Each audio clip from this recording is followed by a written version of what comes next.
大家平安。我是新华教会学生会信全。我今仔日要讲先知但以理真奇妙的故事。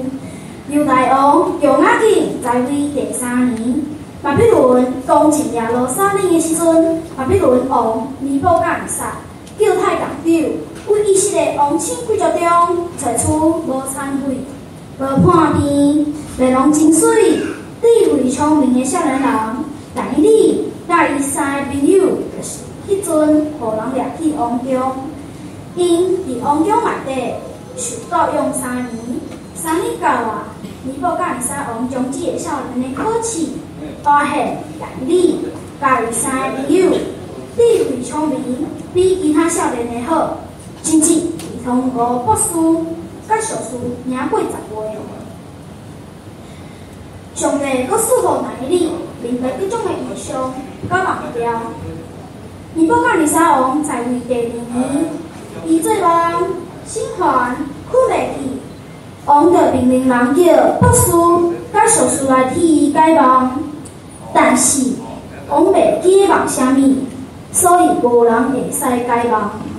王足生气，就下令要杀巴比伦所有智慧的人。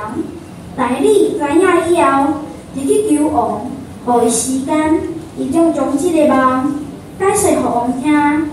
但以理就去个厝，伊甲伊3个朋友就祈求天顶的上帝怜悯帮赞，以免王杀掉。上帝也来将即个秘密对但以理显明，但以理就懊恼天顶的上帝。但以理去见王，王问但以理：你会使将我所问的大解明吗？但以理对王讲：王啊，你所问的秘密，博士甲硕士拢无法度甲王讲。我即摆要讲，毋是我的智慧讲给别人，是一定就是上帝。伊将即个梦显明予我看。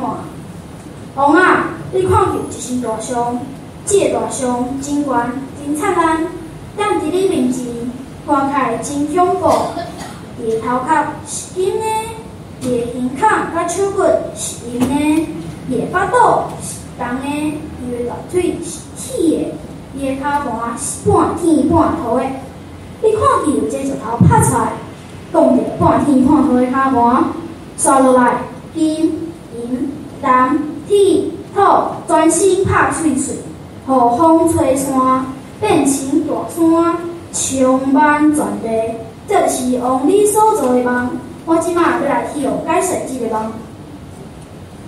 王啊，你是利用的王，天顶的上帝形象国度、权柄、能力、灵光授赐予你，你就是迄个金的头壳。上帝予你掌管世间所有一切。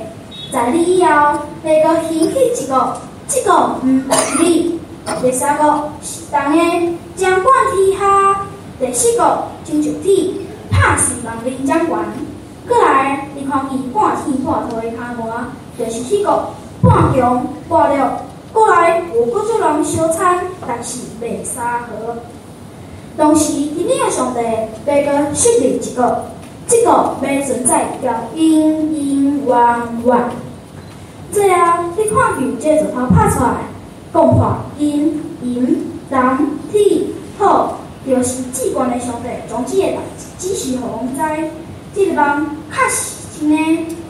王听完向但以理跪拜讲：你竟然有法度将这个梦解释予我听，你的神真正是万神之神，万王之王啊！后来，王就赏赐但以理真侪礼物，派这总理管理巴比伦所有智慧的人。但以理的故事真侪，我今仔日是讲其中的一个，感谢各位。